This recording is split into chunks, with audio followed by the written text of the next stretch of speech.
Salve, galera! Estamos aqui para mais um Multistúdios GS Pod do empreendedorismo. Queria aqui agradecer o André, da Masterpiece, pedir desculpas a ele pelo atraso. Hoje a gente teve um contratempo aqui, realmente fica muito tempo para começar a gravar o seu programa. Agradecer a Dani, depois elas vão se apresentar, e Marcele.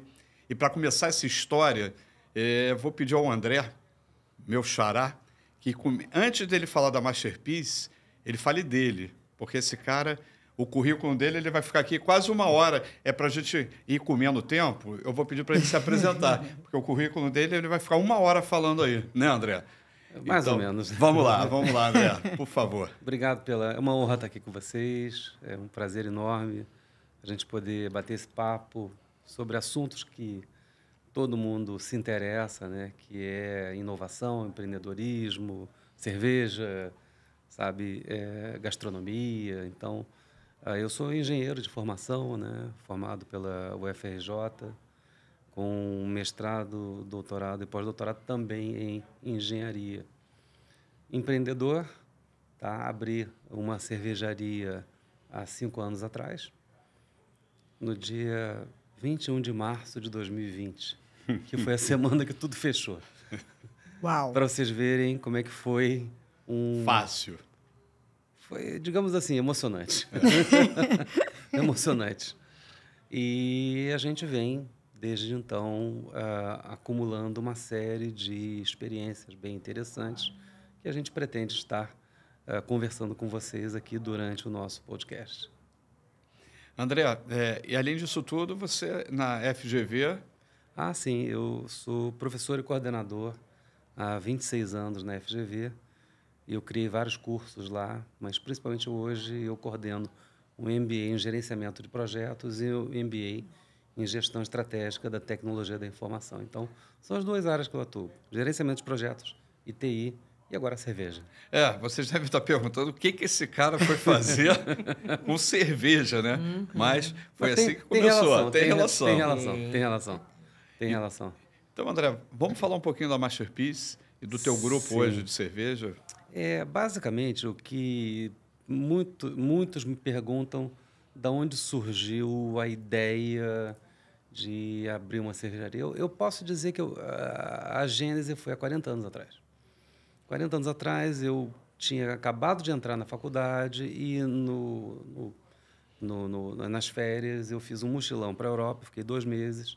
E como todo estudante de engenharia, muito interessado em conhecer, adoro visitar fábricas, o que eu fiz? Eu mandei uma carta lá para Porsche, mandei uma carta para Volkswagen, porque naquela época não tinha e-mail, né? Então a gente mandava carta. A gente mandava carta. Eu mandei com bastante antecedência. Aí eu lembro que a Porsche respondeu: você pode nos visitar no dia 10 de janeiro lá de 88, acho que foi por aí. E aí, 10 de janeiro, eu estava lá, fui recebido, vi a fabricação toda. E outra fábrica que eu visitei foi a fábrica da Heineken, em Amsterdã. Olha que legal. Estive lá no passado. Só que, na época, era a fábrica da Heineken. Hoje se tornou um museu, Heineken Experience. Mas, na época, era a fábrica. Na época, eles tinham comprado todo o quarteirão. Só que aquilo ali ficou inviável para eles, porque no centro de Amsterdã. É igual a fábrica da Brahma ali na Marquês de Sapucaí. Não dá. Você tem que crescer e ali não dava mais. Caminhão para tudo quanto é lado no centro de Amsterdã. Você imagina. O que eles fizeram? Eles foram lá, mantiveram o prédio original, venderam todo o entorno, transformaram no museu, tá? E transferiram a fábrica para quilômetros de distância, uma mega fábrica, né? Que sai a cerveja toda via balsas, é impressionante. E ficou essa coisa poxa, que legal uma fábrica de cerveja. Eu fiquei com aquela sementinha na cabeça. E aí, mais ou menos em 2017, eu estava reassumindo a coordenação do MBA de tecnologia, e todo ano, em janeiro, em Las Vegas, existe uma feira chamada CES, Consumer Electronic Show. É a maior feira de inovação e tecnologia do mundo. É uma semana. Que máximo, hein? Você imagina um Rio Centro aqui. São 10 pavilhões daquele tamanho. Você fica uma semana de 9 da manhã às 6 da tarde e não consegue ver tudo. E uma das experiências que eu fiz lá foi uma experiência de realidade virtual no stand da Intel. Coloquei um óculos mágico que eles tinham lá, de alta resolução, e é como se eu estivesse aqui com vocês. Aquilo fez um teco na minha cabeça. Falei, ferrou. O que eu faço hoje vai acabar. Porque até então, a minha rotina era a segunda e terça da aula numa cidade, quarta e quinta outra, sexta e sábado em outra. Isso vai acabar. O cara vai botar um óculos e vai ter aula em Harvard, MIT, Stanford. Eu tenho que procurar uma outra coisa para fazer para o resto da minha vida. Só que o que eu previa é que aquilo ali ia acontecer em 10 anos. O que eu não previa é que teria uma pandemia mundial, coisa que acontece a cada 100 anos, no meio do caminho. Loucura, né? Então, a pandemia mundial, ela foi um grande catalisador de transformação digital. Então, eu previ, vou começar devagarzinho, porque daqui a 10 anos a minha carreira na FGV vai entrar em phase-out e a outra vai em phase-in. E eu vou conseguir conciliar isso tudo. Não esperava que tivesse essa bagunça toda desse mundo que a gente chama de VUCA, né? Não sei se vocês conhecem o termo, né? Volátil, incerto, complexo e ambíguo. É o que a gente vive hoje. O mundo está assim, né? E aí eu resolvi fazer o projeto da cervejaria da Masterpiece. Não inauguramos em 21 de março de 2020, mas colocamos em 2 semanas um sistema de e-commerce, porque a gente pensou, poxa, as pessoas estão em casa, mas estão bebendo, e bastante. Então, a gente tem que fazer uma... Mais ainda do que o normal, né? a gente Pandemia. a gente tem que arrumar uma forma de entregar para as pessoas. A gente criou rapidamente um sistema de e-commerce para entregar lá em Niterói. 2 anos depois, a gente tinha um grande concorrente na época, se chamava Cervejaria Máfia, e os caras, o ramo cervejeiro, as pessoas são muito amigas, são muito colegas, tem uma interação muito grande, um se ajuda. E os caras eram muito amigos da gente, embora concorrentes. Eram concorrentes, mas não eram inimigos. Entendeu? É isso aí. Sabe? É isso. Isso é o barato. A concorrência boa A concorrência boa, exato. faz parte. Faz parte. E é positivo. Muito. E quando você vai num festival desse, você visita eu não vou beber, não vou pagar não. Entendeu? E aí a gente recebe também, então é ótimo isso. E aí o que aconteceu foi que eles falaram que estariam desabilitando, fechando a fábrica. Eu falei, opa, peraí, me interessa. E aí foi o que nós compramos o nosso concorrente, que é a Máfia. Então hoje nós temos 2 cervejarias. E essas cervejarias juntas hoje são a maior cervejaria artesanal, o maior grupo de cervejeiro artesanal em termos de capacidade do estado do Rio. E também nós criamos um projeto de estar concorrendo a bastante concursos cervejeiros, o que nos tornou, em 4 anos, a cervejaria mais premiada do estado do Rio, com 122 medalhas. Olha. Então, a gente fez um trabalho muito forte em 5 anos agora, vai fazer em março, né? Um trabalho duro, porque realmente ninguém esperava que tivesse uma pandemia, né? Ou seja, o planejamento, peguei o planejamento e joguei fora, porque você imagina, você planeja de uma forma e acontece de outra, porque os elementos externos mudaram completamente. Tudo. Né? Tudo. Quer dizer, tudo que você planejou, esquece. As premissas não valem mais, as restrições mudaram, o público mudou tudo, então você tem que fazer um exercício. Você tem que se reinventar. E o último projeto que a gente começou foi exatamente o projeto da formatação das franquias que a gente fez com a GSP, que a gente está finalizando agora, né, nesse primeiro semestre, e a gente espera ter lojas, bares e quiosques da Masterpiece no Brasil inteiro. Esse é o nosso programa. Hoje, os seus canais de distribuição, quais são, André? A gente vende para bares, que são os PDVs. A gente vende para e-commerce, pelo e-commerce. A gente faz eventos, por exemplo, você teve lá com a gente o Mundial do LabR. Então, esse fim de semana, a gente está participando de 4 eventos, Rio e Niterói. Então, a gente fornece e participa de eventos e também supermercados. Tá? Supermercados também são nossos clientes. Se eu quiser comprar o teu produto, eu compro em determinados supermercados. Sim, alguns são nossos clientes. O André falando de evento aqui, eu fui visitar o Mundial de LabR esse ano e primeiro que eu acho que ele revolucionou o Mundial.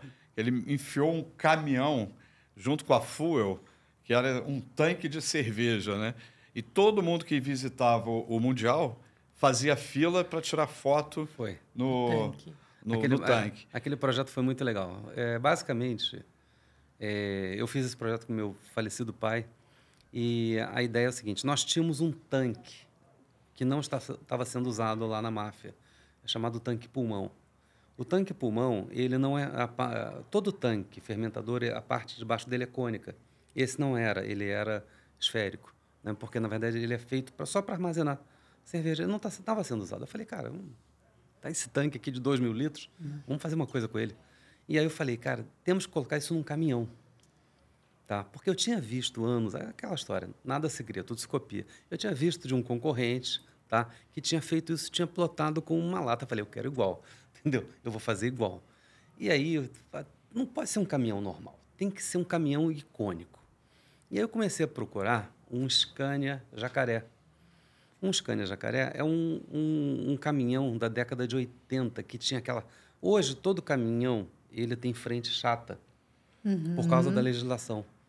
Porque a legislação fez com que você pague imposto de acordo com o tamanho do caminhão. Então, se você tem uma frente grande, cara, você perde espaço útil. Então, todo caminhão agora é frente chata. Você não tem mais aqueles caminhões, tipo os americanos, que tem aquele motorzão lá na frente, né? E esse tem.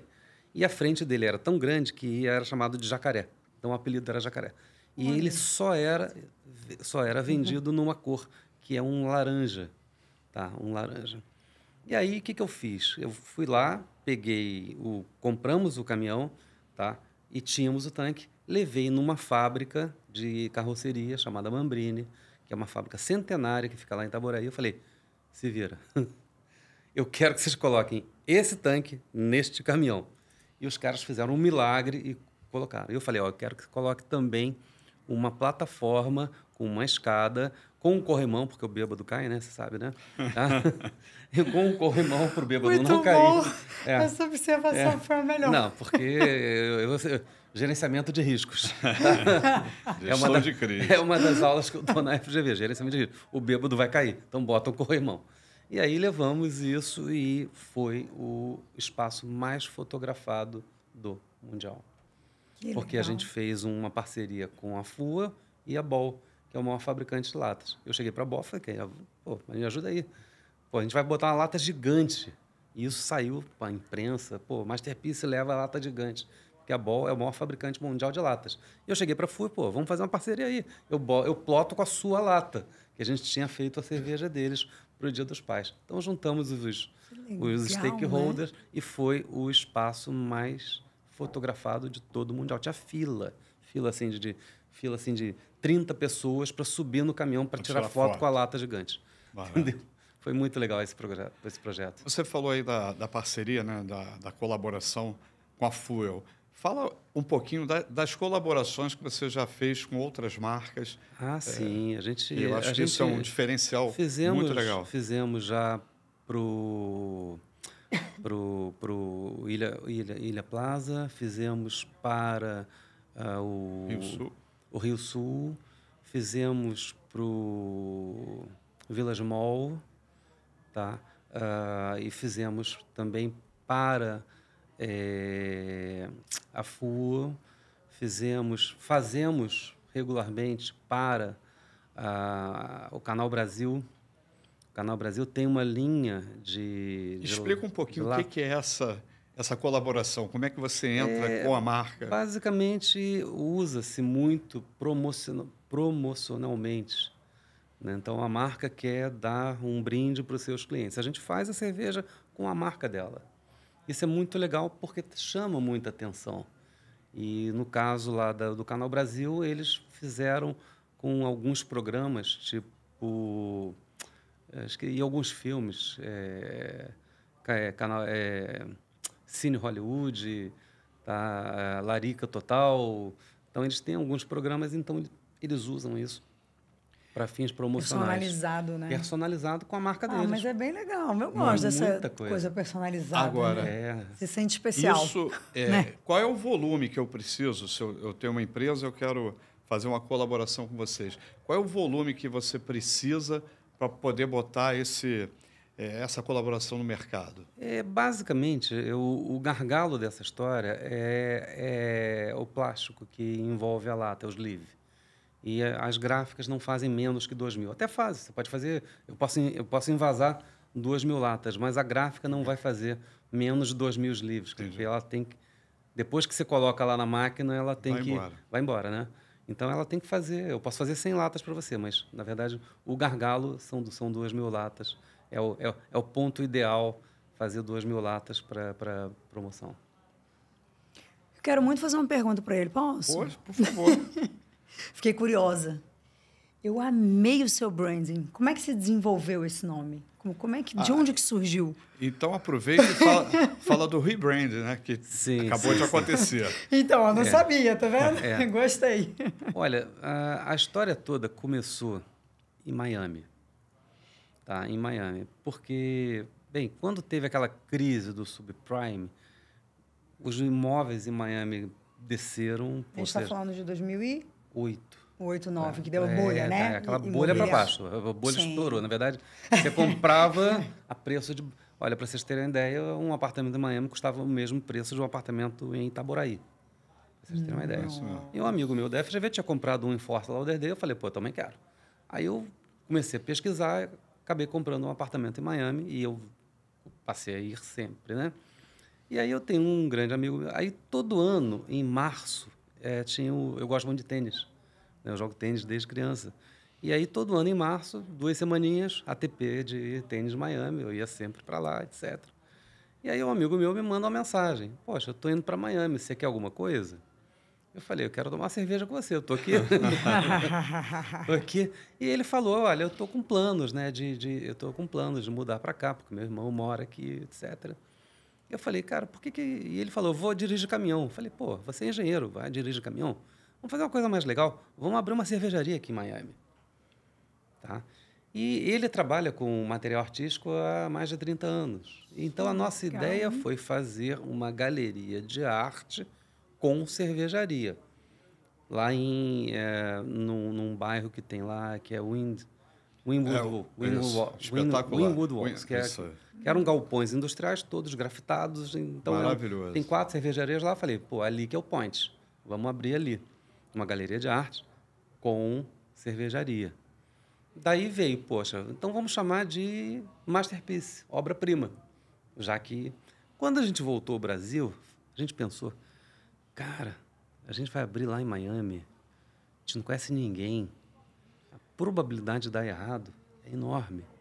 Vamos abrir primeiro aqui, para a gente aprender, para a gente se ferrar aqui primeiro, porque a nossa rede de apoio aqui é maior, né? Você conhece, pô, de fulano, Beltrano, banco... E o erro é em reais, né?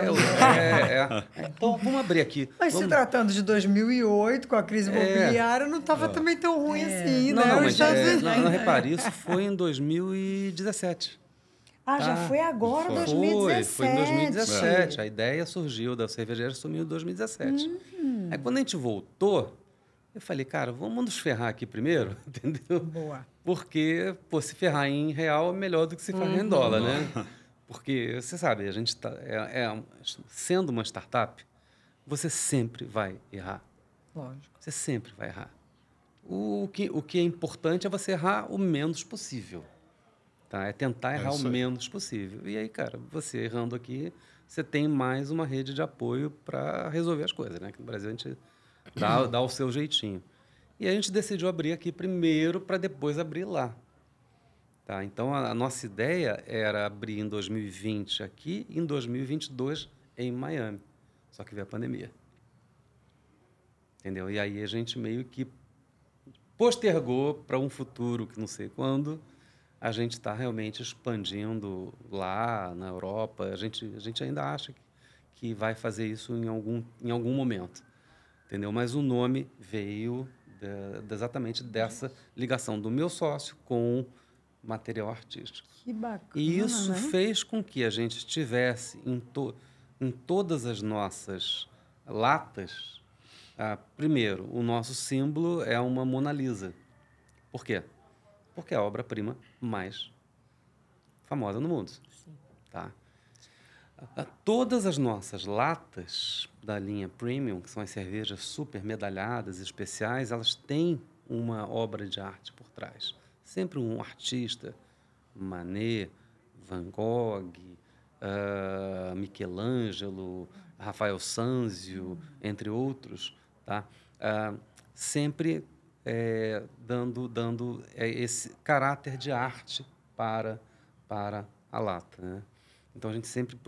Por exemplo, quando a gente fez uma Russian Imperial Stout, que é um estilo russo, nós colocamos um quadro do Nikolai, que foi o último tsar.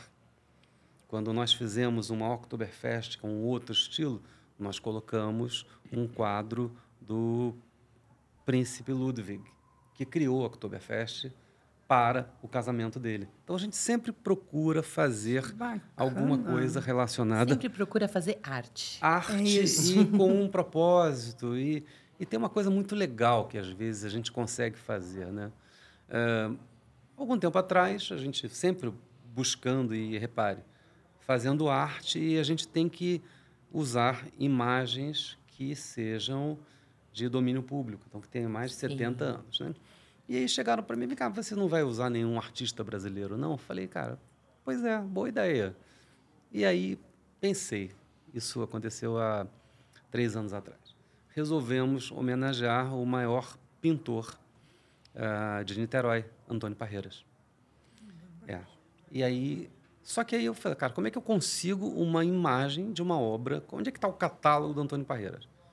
Niterói tem um museu chamado Antônio Parreiras. E estava fechado há 10 anos. Oh, meu Deus.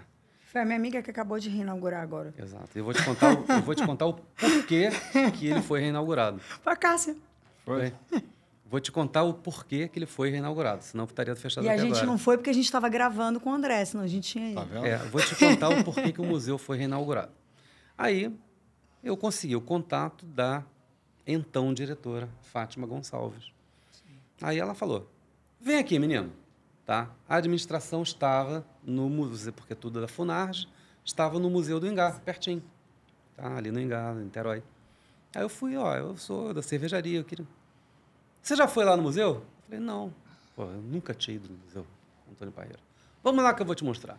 Aí, o negócio é impressionante. Primeiro, a casa estava toda fechada, tá? Cheia de tapumes, que é o museu, realmente.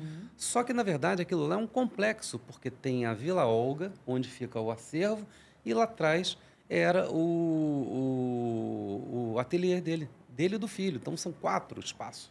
Olha, É não enorme. sabia. Ninguém sabe disso. É enorme. É como se fosse Parque Lage. Sabe? Uau. É impressionante. Só que ela falou, aqui, tá parada há 10 anos. Eu falei, cara, a gente tem que ajudar esse pessoal. A gente tem que ajudar a Fátima. Aí eu liguei para um primo meu que tem uma construtora e ele estava lançando um empreendimento imobiliário. E ele estava investindo muito, patrocinando o pessoal de canoa, patrocinando as meninas lá que se penduram naquele tecido, tá? Patrocinando o cara do coco. Falei, acho que, cara, você não tem interesse de fazer um levante aí, você não tem uma verba aí para a gente fazer uma exposição do Parreiras no MAC? Aí a gente foi lá, ele patrocinou e nós fizemos, há 10 anos que as obras de Parreiras não eram expostas em Niterói. 10 anos. E aí, durante 2 semanas, houve a exposição do Parreiras no MAC, que é o Museu do Niemeyer, né, que é forma de disco voador, né? Lindo. E aí, na inauguração, lotou. E estava a diretoria da Funarge. A impressão que eu tenho é que eles ficaram meio com vergonha do negócio lá estar parado e ficaram impressionados com o interesse. O que eles fizeram com o projeto? Tiraram lá do fundo e botaram para cima. Bom. E o presidente da Funarge se comprometeu. Nós vamos dar prioridade à reforma do museu. 3 anos depois, semana passada, foi reinaugurado. Que por causa da cerveja que a gente lançou. Olha, Senão, história! senão ia ficar mais 10 anos parado. Ou mais. Ou mais. Que história bonita, hein? Eu acho que tudo que a gente faz na vida tem que ter um propósito. Concordo 100%. Tá? Então, a gente tem um propósito Nossa. na vida. Eu acho que eu fico muito feliz de contar essa história, que o museu foi reinaugurado por causa dessas ações que um grupo de pessoas, Sim. que eu me incluo, Desse movimento desse que vocês movimento fizeram, que a gente né? fez para pressionar.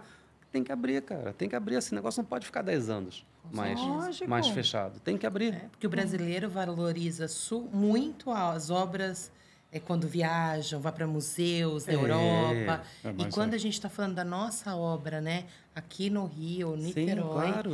Por que deixar de lado, né? Sim, e o museu E ficou é muito nisso. importante a gente resgatar isso. É muito. Então, a gente fica muito feliz de saber que você vê, vou contar outro caso para vocês, muito, muito interessante. Há mais ou menos 2 anos atrás, a Ball, que é o maior fabricante mundial de latas, chamou a gente, eu lembro que acho que foi 4 de janeiro. André, a gente tem um projeto aqui que a gente queria que você fizesse. A gente quer lançar para o Dia Mundial das Mulheres uma cerveja que fosse toda feita por mulheres, Demais. do início ao fim. Lá, a gente, por causa de toda essa questão da sustentabilidade, a gente tem, metade da nossa equipe é feminina. E isso é raríssimo em cervejarias. Micro cervejarias, normalmente são ambientes muito masculinos. Sim. Lá, metade da minha equipe é feminina. Inclusive, temos uma mestra cervejeira. Tá? Olha. A nossa mestre cervejeira é mulher, tá? Ponto. Ingrid Matos.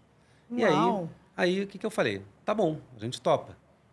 Mas com uma condição. Eu não vou participar do projeto.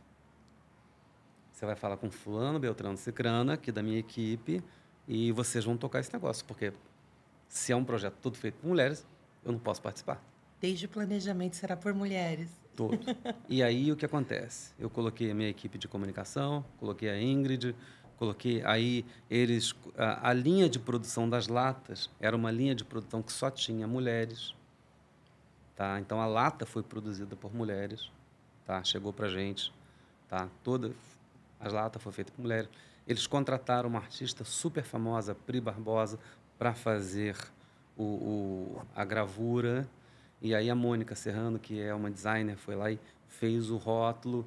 Então, aí a receita foi feita pela Ingrid, foi produzida pela Ingrid, pela equipe dela, foi envasada. E no dia 8 de março, todo funcionário da Ball tinha uma lata chamada As Mulheres. Tá? Depois eles fizeram uma enorme propaganda, As Mulheres. A cerveja é feita por nós, para todos. Tá? Foi muito legal, foi vendida também foi vendida no empório da cerveja, lá da Ball. E o mais legal disso tudo é que, fora toda a repercussão de ter feito, 2 coisas aconteceram. Eles mostraram isso lá, isso virou um case mundial dentro da corporação que é mundial, né? Uhum. E eles apresentaram, nós começamos no dia 4, e aí no dia 8 estava todo mundo... Aí chegou um americano lá, cara, só não entendi uma coisa. Vocês começaram o negócio em janeiro e em março já estava pronto? Aí eles falaram, é que tem uns malucos lá em Niterói que fazem, que ajudam a gente a fazer esses Muito projetos bom. em tempo rápido. Tem uns malucos lá em Niterói que fazem, entendeu? Porque para o americano era impossível você começar um projeto desse e em 3 março... meses. em março... Não, 2 meses, né? Porque você tem que enviar antes, né? Mas a gente fez. E o mais legal disso tudo, além de ter virado um case da Ball, no relatório anual da Ball estava lá o projeto As Mulheres, está lá. A gente se orgulha demais de aparecer no relatório anual de uma multinacional. Muito legal. Tá? E aí, no final do ano, teve o concurso da Abralatas, tá? Do design. Ganhou o prêmio de lata mais bonita do Brasil. Uau. Ai, gente, quero ver essa lata, não vi. É muito legal. As Agora eu mulheres. fiquei com vontade, curiosa. André, você falou aí de propósito, né? Você tem, realmente a gente sabe, você trabalha com muito propósito. E, além disso, a tua empresa, né, a tua indústria, preza muito pelas práticas sociais, governamentais, né, as práticas ambientais, sociais e de governança. Sim. Vamos começar falando das práticas ambientais? Claro. Fala um pouquinho do que você é e o que a tua marca representa quando a gente está falando de sustentabilidade. Então, a história, eu acho que certas energias elas acabam se conectando positivamente. Quando a gente estava fazendo o projeto da Masterpiece, simultaneamente eu estava orientando uma tese de doutorado em sustentabilidade e em gerenciamento de projetos. E aí uma coisa interessante que aconteceu foi que, quando você faz o início de um processo de orientação, você tem que olhar o estado da arte, que é pegar todos os artigos relevantes sobre aquele assunto. Sim. Na época que eu fiz mestrado, na década de 90, você ficava 6 meses fazendo isso. Hoje você faz numa tarde, porque você tem acesso aos bancos de dados. Antes você tinha que ir para a biblioteca não tinha o paper, tinha que pedir para outra. Você ficava 6 meses, hoje é o que você faz numa tarde. Mas o fato é, selecionamos 180 artigos. Aí eu estava olhando, lendo um a um, daqui a pouco, pá! Sustentabilidade em cervejarias. Falei, opa, esse assunto me interessa. Eu estava planejando. Sim. Descobri que era um artigo de um pesquisador sueco chamado Barry Ness, que tinha estudado as 70 cervejarias mais sustentáveis do mundo. E, baseado nas práticas dessas 70 cervejarias mais sustentáveis do mundo, ele criou uma espécie de índice do que você precisaria para que a sua cervejaria fosse sustentável. Quando eu olhei para aquilo, eu falei, opa! Tá falando para mim. Está aqui o caminho das pedras. Porque se eu fizer isso aqui tudo, se eu colocar todos esses itens como requisitos do projeto, e esse é o artigo mais importante do mundo em termos de sustentabilidade em cervejarias, o que é você? A cervejaria mais sustentável do mundo. E a gente fez. Item a item. A gente foi correr atrás de item a item e a gente fez isso. Muito difícil esse caminho ou não? É difícil. É difícil porque algumas coisas são fáceis, outras não. Tipo, você se certificar como B Corporation. É uma certificação que demorou 1 ano para ser feita. Isso você elenca como mais difícil? Eu acho que dentro de tudo, sim. Mas outras coisas, por exemplo, a gente colocou como requisito gerar a nossa própria energia. Então, toda a energia da fábrica é gerada a partir de painéis fotovoltaicos. Tá? O que a gente faz com o bagaço do malte? A gente transforma em brownie. Tá? Então, isso não é jogado fora. Tá? Nem sabia que isso era possível. Isso é possível. É um grão, né? Então, é como se fosse um farelo, né? Então, isso é usado para a gente transformar em alimento, entre outras coisas. Na parte social, você ter todo um cuidado de equipamentos de proteção, você ter política inclusiva, metade da equipe é feminina, sabe? Na parte de governança, você não aceitar não pagar imposto, porque o que você vê aí no mercado são práticas não, digamos assim, não ortodoxas. Sim. Em relação a isso. A gente não aceita fazer isso. Cara, eu quero dormir tranquilo. Sim. Sem ninguém batendo na minha porta às 6 horas da manhã. Entendeu? Então, eu quero dormir tranquilo, sabendo que eu fiz um bom trabalho, entreguei um bom produto, sabe? Eu tenho clientes satisfeitos e que realmente gostam da nossa marca, se engajam com a nossa marca. E isso fez com que, no ano passado, a gente fizesse um rebranding. Tá? Ou seja, trocamos. Existe uma tendência mundial de tornar as marcas mais clean. E a nossa marca, quando a gente fez há 6 anos atrás, ela era muito colorida. Então, a gente fez e ela não trazia muita conexão com a questão da sustentabilidade.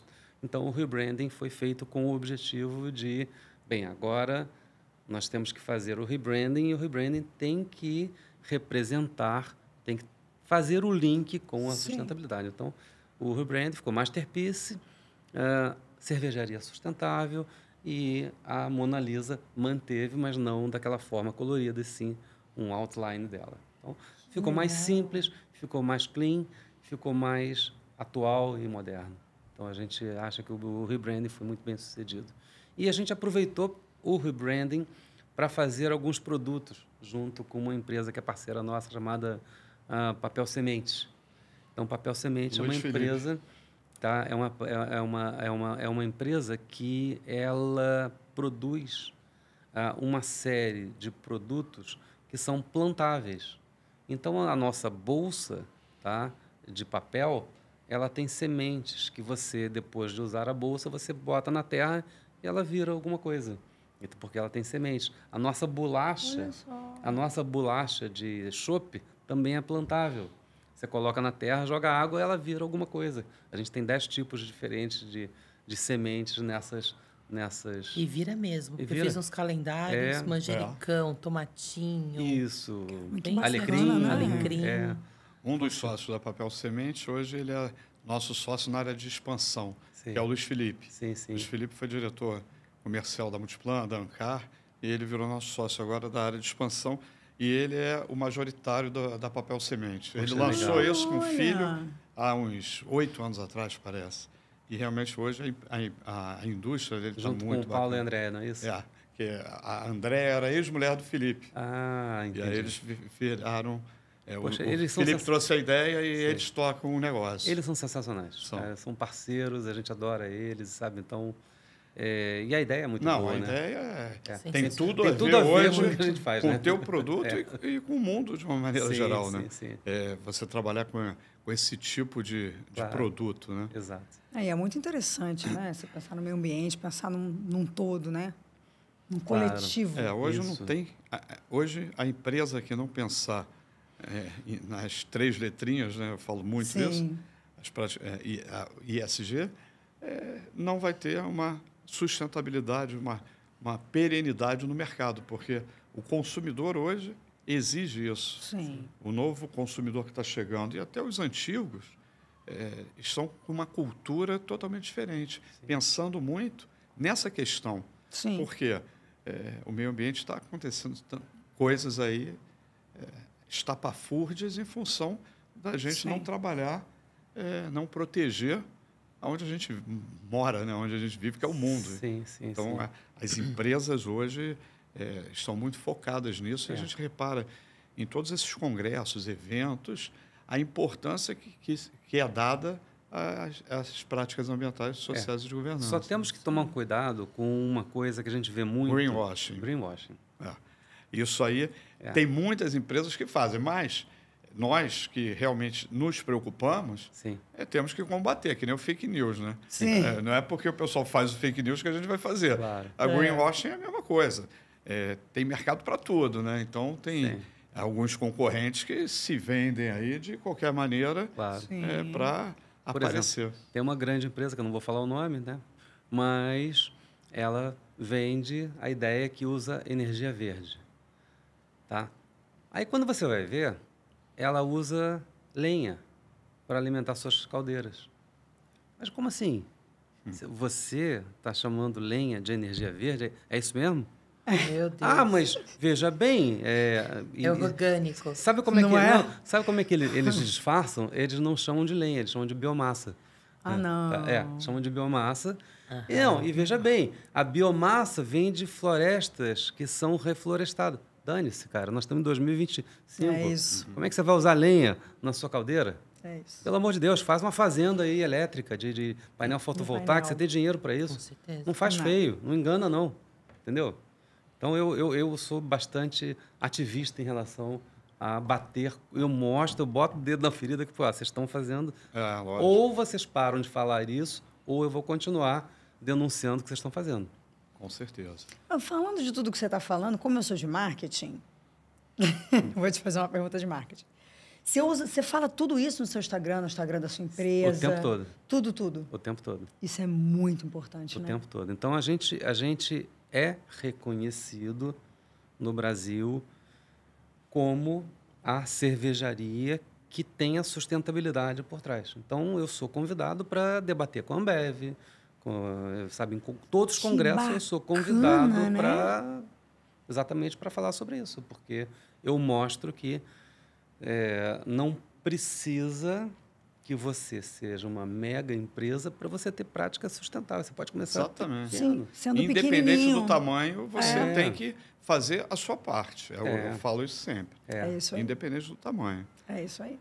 André, além disso tudo, né, na FGV, a tua empresa é uma das que monitoram, né, o Project Field, a garotada que está para se formar, é o TCC deles. Exato. E esse ano você veio com um tema extremamente provocativo e importante para o momento da tua empresa, que é pensar na expansão. Sim. Fala um pouquinho dessa monitoria que você fez. A gente também fez com outro grupo, mas com outro tema, obviamente.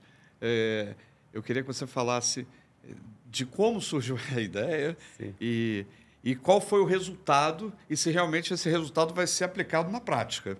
Que eu tenho certeza que vai. Vai. Só para você ter uma ideia, o Field do ano retrasado era exatamente sobre o rebranding.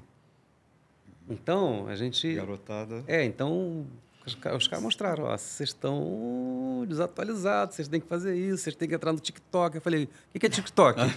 2 anos atrás. Eu achava que TikTok era negócio de dancinha. Aí os caras falam, não, você está enganado. TikTok hoje é a ferramenta que mais causa engajamento e aquele negócio o algoritmo é viciante. É viciante. Eu tive que dar um stop porque quando eu via, eu estava o dia inteiro ali. Você ficava o dia inteiro. Então... Porque quanto mais você vai, mais eles realmente entregam o teu conteúdo. E aí você vai vendo... E você começa a falar. Eu quero estar no TikTok. A NRF agora, que acabou de ter em Nova York, já falou que está para ser implantado o shopping do TikTok, que vai desbancar, promete desbancar muitos aí que hoje estão à frente, né, com o Instagram. E aí o que acontece? Que vão comprar o TikTok. Coisas de 2 anos atrás, Agora, então, qual foi... na verdade, a gente fez 2 fields, tá? Esse ano. Esse ano? A gente fez 2 fields. Um foi como é que a gente trazia esse conceito de sustentabilidade para as nossas unidades franqueadas. Esse foi um deles. Tá? E estamos com relatório, já temos uma série de recomendações, tá? Que serão implantadas no nosso projeto de franquias, né? de rede da nossa rede de bares e quiosques franqueados. E o outro foi o Field Internacional, que esse realmente foi com alunos do último período. Foram 5 alunos, 4 de universidades de fora, da Alemanha, dos Estados Unidos e da França. E aí, qual era o Field? Qual era o tema do Field? Como é que a gente faz a internacionalização da Masterpiece? Então, os caras me entregaram um relatório assim, padrão, digamos assim, de uma consultoria internacional. Os caras são fera, tudo cabeçudo, tá? Tudo cabeçudo. Tá? E aí me entregaram o relatório. Está aqui o mapa da mina para você seguir o seu relatório, o seu projeto de expansão internacional. E aí, quando você olha para isso, os caras... Você pensa, vou abrir aonde? Em Miami? Em Portugal? Nada disso, esquece isso aí. Tu vai abrir em Nova York, vai abrir no Texas, vai abrir na Califórnia e no Colorado.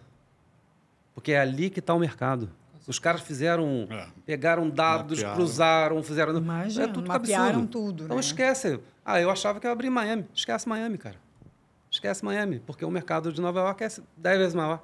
Porque a gente vê o lifestyle de Miami e pensa isso, né? Não, vou abrir lá em Miami, mas não é bem assim. Aí quando você pega os cabeçudos, que cruza os dados, e mostra e fala, é aqui que você tem que ir, pô.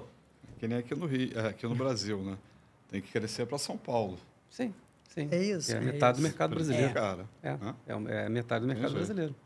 No mercado de franquia, 70 e poucos % é no Sudeste. Desses 70 e poucos %, 50, 60, quase. O estado do Rio tem 14%, praticamente o resto é São Paulo. Então, Tá ali, tá ali. Mas como. o interessante é porque tira contra dados, não há argumentos. Né? É isso. Então, você vai questionar o quê? Eu queria te fazer uma pergunta. Claro. Aquela tua viagem para conhecer lá a fábrica da Heineken, né? Sim. Há 40 anos atrás, é isso? Sim, exato. Qual é a percepção que você tem hoje quando você olha para o seu sonho realizado e muito mais avançado em todos esses termos de sustentabilidade que você aplicou, que na época não existia provavelmente, né? Sim. Como que você vê esse sonho aí se concretizando com tanto sucesso, com tantos prêmios?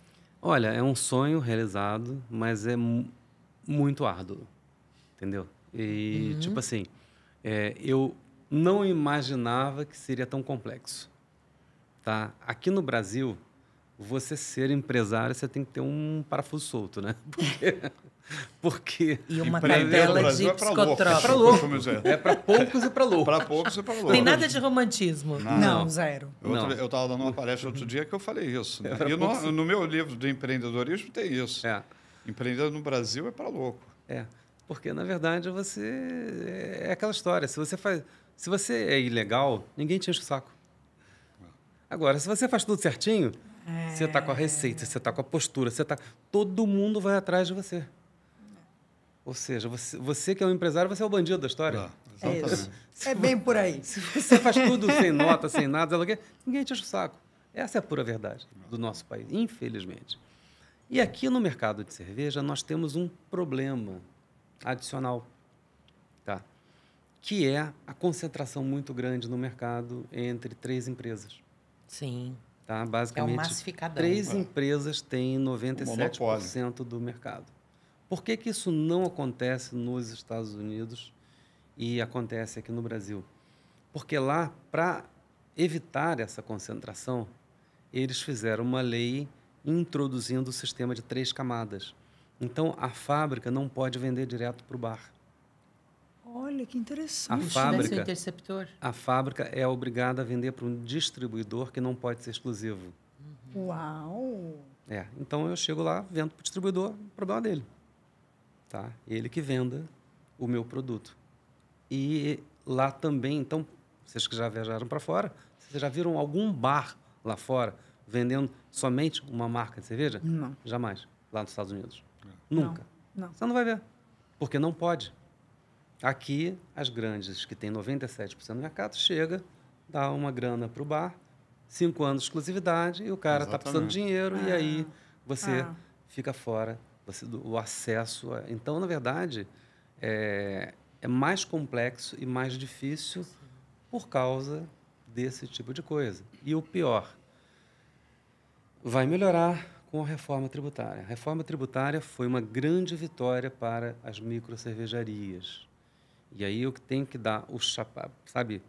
Fazer todas as honras para o presidente da Abracerva, tá? Que é o Gilberto Tarantino, junto com o Márcio do Sindicerva, que lutaram para que, houvesse um tratamento diferenciado tributário para microcervejarias. Ponto. Bacana. Então, nós vamos pagar menos imposto do que as grandes. O que é justo. É justo, né? É justo. Compensação para serviços. Bem, nem tudo é perfeito. O fato é, o porquê disso? O segmento foi bom mesmo. Porque o que acontece é que a gente perde muito por causa da falta de escala. Só para vocês terem uma ideia, uma lata para a gente custa R$2. Por uma grande custa 15 centavos. Aí eu perguntei lá para o fabricante, como é que eu faço aí no início? Eu ingênuo, né? Tá? Como é que eu faço para comprar 15 centavos? Tá. Aí o cara falou, fácil, é só comprar 5 bilhões de latas por ano. E tá tudo certo. Quando você comprar 5 bilhões de latas por ano, a gente te vende por 15 centavos. Mas você vê a diferença, ou seja, de escala, faz toda a diferença de eu poder chegar de forma competitiva. Então, lata para a gente foca muito mais nas latas, que são super especiais, do que nas latas básicas, porque na lata básica eu não consigo competir. Não consegue, é besteira. Sabe? É igualzinho você... Eu me vejo, em termos estratégicos, como se fosse um Vietcong. Você acha que o exército lá do Vietnã foi de peito aberto para peitar os americanos? Não, iam morrer todos. Você tem que sair do buraco, sair de cima da árvore, você tem que ter técnica de guerrilha, porque senão você não sobrevive, você não consegue competir com os grandes. Tá? É o que a gente tem que fazer, é o que toda cervejaria pequena tem que fazer. Você tem que ser Vietcong. Não tem jeito.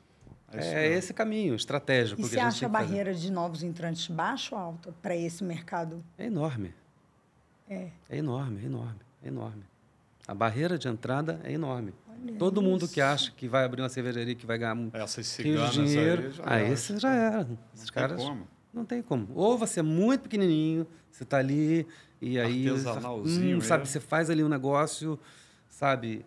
E existem ótimas cervejarias que o cara, eu sou isso aqui, eu vou fazer isso aqui, vou ganhar meu dinheiro ali e estou feliz com isso. Entendi. Tá? Exemplo, lá em Búzios, que a gente gosta muito de... Eu tenho uma cervejaria ótima lá chamada Jans, tá? De um amigo Juan. Tá? E aí ele falou, não, eu só quero isso aqui, eu não vou sair disso aqui. Isso aqui me satisfaz, eu não quero expandir, eu só quero isso aqui. O cara também está em Búzios, hein, André? Tá. Paz e amor, tá em Búzios. Ele está feliz, é o argentino que está feliz, ele, sabe? E as cervejas são ótimas, sabe? Mas é aquela história. Então, ou você fica no rasinho, ou você consegue atravessar a arrebentação. Enquanto você está naquela arrebentação ali, você está levando porrada de todos os lados. Imagina. Aproveitando aí a questão da expansão, e para a gente já ir encerrando, quais são os planos da Masterpiece de expansão para os próximos anos? Eu espero ter 396 bares. Tá? Por isso que a gente chamou isso de Projeto Antares. Tá? O porquê desse número cabalístico. Tá? Na Argentina, existe uma cervejaria chamada Antares. E eles têm 396 bares. Eu falei, essa é a meta. Entendeu? Olha. Aí a gente chamou de Projeto Antares por causa disso. Então, eu quero ter 396 bares. E vem cá, eu fiquei curiosa. Desses 4 lugares nos Estados Unidos que os caras fizeram de estudo para você, qual que você vai arriscar o primeiro? Nova York?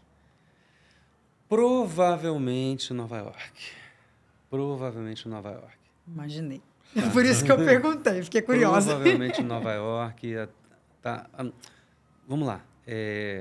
Nova York, não é na Colorado, não. Nova York, Texas. Nova York, Texas. LA e Colorado, tá certo. LA, Los Angeles. Tá. Los Angeles é um mega mercado, apesar dos incêndios. Sim, sim. Mas aquilo vai ser resolvido. Entendeu? É isso aí, galera. Você que está aí nos Estados Unidos, daqui a pouco a gente vai ter a Masterpiece lá. Masterpiece lá em algum lugar.